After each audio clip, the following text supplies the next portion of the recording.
Why do Christians say he is the Son of God? Why do they go a step further and say he is God himself? For me, that was a red flag as a Muslim. For me, it always felt like Allah was distant to me. That was not an approachable, direct relationship. And she told me that for her, Jesus was more than just a prophet and God himself. And, that she could come to him with anything. Either, if that's true, you come to your senses again and return to your old roots, or you never set foot in that apartment again.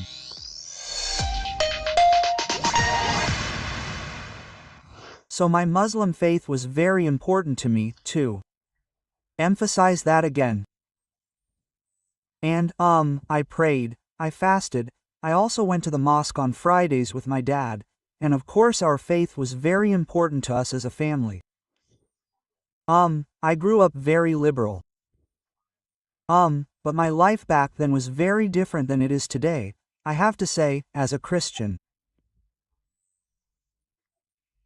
I am now, you always have to reflect on yourself honestly, and I didn't follow the path consistently according to the standards that Allah demands, also from Muslims. And yes, but that was also linked to the fact that I also lived with such an attitude of never meeting God's standards, i.e. the birth of Islam. And that also made me feel a kind of resignation and also linked to the fact that there is no absolute certainty in Islam.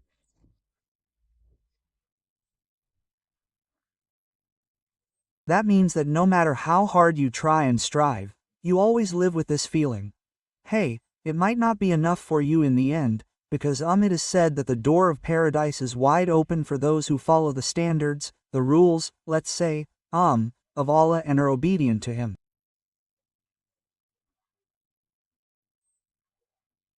But there is no guarantee that you will cross the finish line at the end of all days. And I would also like to talk about it later, how it feels for me as a Christian today in terms of the certainty of salvation, because there are also differences. Yes, How did it come about that a Muslim encounters Jesus? That's the subtitle. How did you come to become a Christian? Yes, it is. You could have made an effort to be a better Muslim. For example. Yes, but when I talk to people and also to Muslims, then I say very clearly that I am also glad and grateful that I did not live my Muslim faith so consistently, because otherwise I would not be a true Christian today. I am an evangelist with body and soul, and I am passionate about the gospel, and I take my faith just as seriously as I did back then, only that today I live it very consistently and faithfully to the Bible. And that is simply what I believe, because my life was different back then. I went to parties, I met women, and I had several girlfriends, and I drank alcohol on the weekends. I'm not saying that I'm proud of this life, but I'm glad that I wasn't a good Muslim and that I'm an even better Christian today because my life has changed completely. God changed me and He let me see the truth through Jesus Christ and through His Word. And I really say that with complete conviction, and I'm very, very grateful that God changed me. Yes. And how did it happen that you somehow came into contact with Christianity? Then one day I met my girlfriend, who is also my wife today.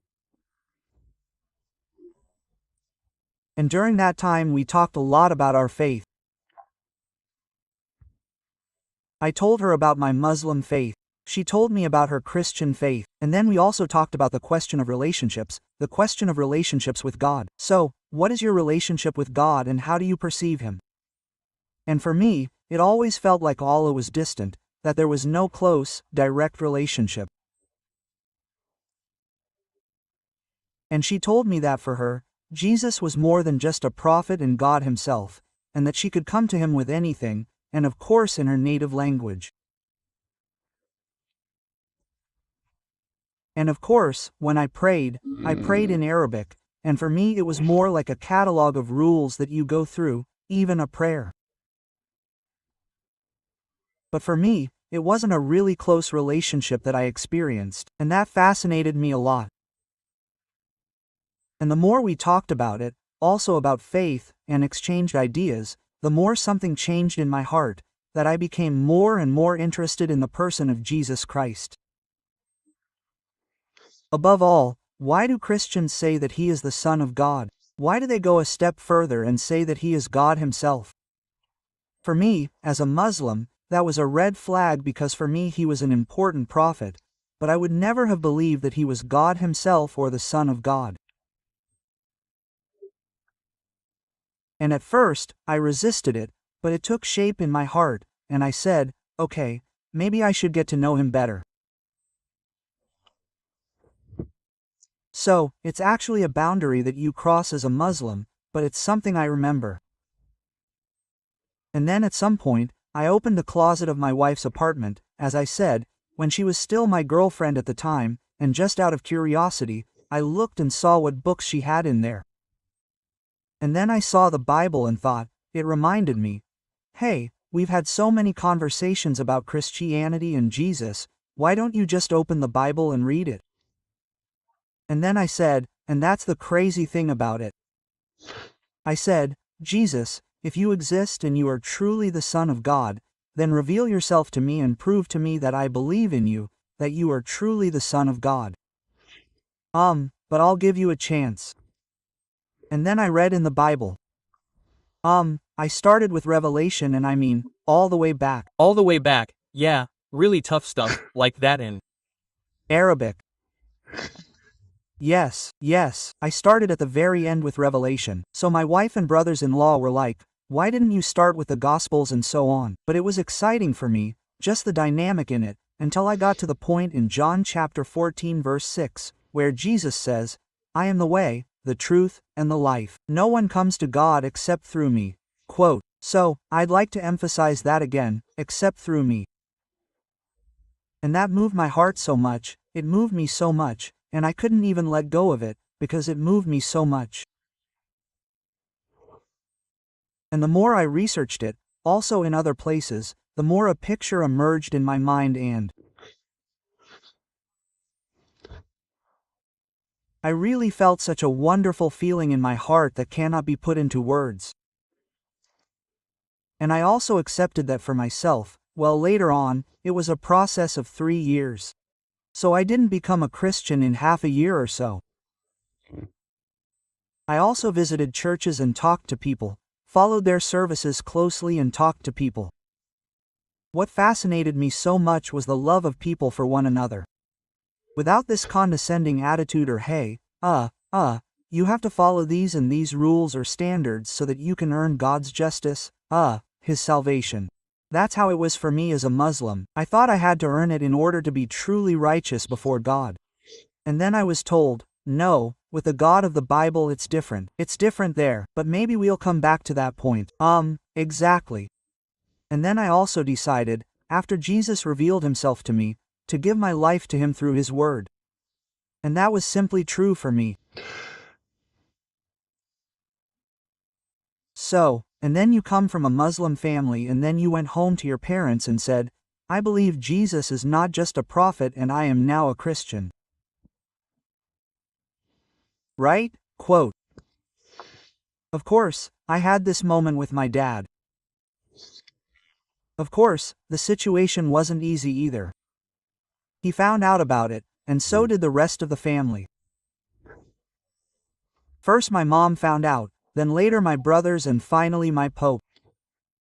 And then it was this situation where we sat across from each other, father and son, who you look up to, who is a role model for you, who made sacrifices himself when he came to Germany to make life possible for his family. And then suddenly he asks me the question, Serkan, is it true that you became a Christian? I just want an answer to that. Can you explain that to me? And I'll tell you the following. If that's true, you either come to your senses and return to your old roots or you never set foot in that apartment again. That's a moment where you think, wow, that's happening to me right now. But Serkan, be clear about who you're standing with. And at that moment I also thought of Peter, how he denied Jesus and probably felt miserable at that moment.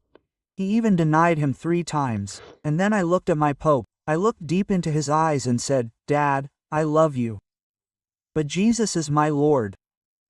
He is my God and I love him more than anything else in this world. I also love you more than anything. But I can't deny my Lord. I stand by him and yes, I am a Christian." At first it was quiet at that moment and, my Pope didn't know what to say either. I looked at my wife and said, "Let's get up, it's time to go." And we left. I was also very emotional. I shed tears and everything and it was not an easy situation, but I also had peace in my heart somewhere, even though it hurt.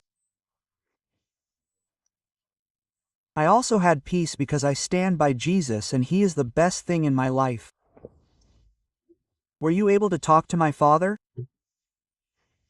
No, my last meeting was with him in the hospital. We saw each other because, he also died of cancer later on and I went to him because I thought that could be my last moment with him and I should go to him and talk to him and tell him again how much I love him. And that's what I did because otherwise I might have regretted it for the rest of my life. And he was sitting on the hospital bed. I went over to him. It was dark in there. I sat down, stroked his head and he looked at me and said, "Are you there?" I was like, "Yes, Dad, I'm here." And, yes, it's a very emotional topic for me too. So, we went downstairs anyway and didn't have much to say to each other because so much time had passed and so on and of course then these accusations came up again. Why did you do that and so on and why did you turn away from your faith? The end of the song, I went out after we said goodbye. I saw my Pope upstairs, as he was in his room. It was a bit dark, but there was still a light in the background. He waved to me. I waved to him. That was our last moment and I knew in my heart that that would be our last moment. Yes. Now a tough question.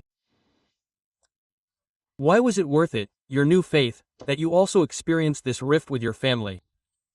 Why was it worth it? You know where I get asked this question all the time. Was it worth it for Jesus that you took this step and lost your family and paid a high price? I also talk about this in detail in my book, also in detail, about the questions of life, faith and my decisions and the miracles that God has done. And yes, Jesus is worth it, also my appeal to people out there. Jesus is worth walking the path with him and God speaks through my wounds of life and of course I have also done a lot of research. So, I have read the Bible several times. I have also read large parts of the Quran and there is a saying that says you can only judge what you know. And that would also come to a very important point. Sometimes people ask me about the differences between Islam and Christianity and why, Jesus is more than just a prophet for me, and not just a human being and not just a limited being, but truly from eternity. And, I determined this primarily by researching the Bible myself and checking these passages, where Jesus also says in Revelation chapter 18, for example, or Revelation chapter 21 verse 6 and 22:13, or Revelation chapter 1 to 18, just to name a few. He says, "I am the beginning and the end, the first and the last," which for me, in my research, where I checked, also confirmed it again. Hey, he says here that he is, so to speak, God. He claimed to be God himself. Also linked to Isaiah chapter 446. Some people say, yes, but the New Testament, but it also says in the Old Testament, where God says, "I am the first and the last." Wow!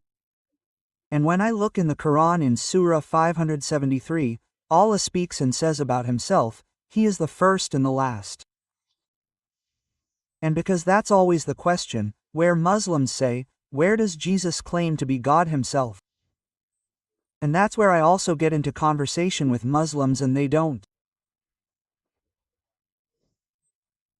really have an answer to this question, even if you confront them with it, and, well, yes, it shouldn't be a theological debate, just to say that again.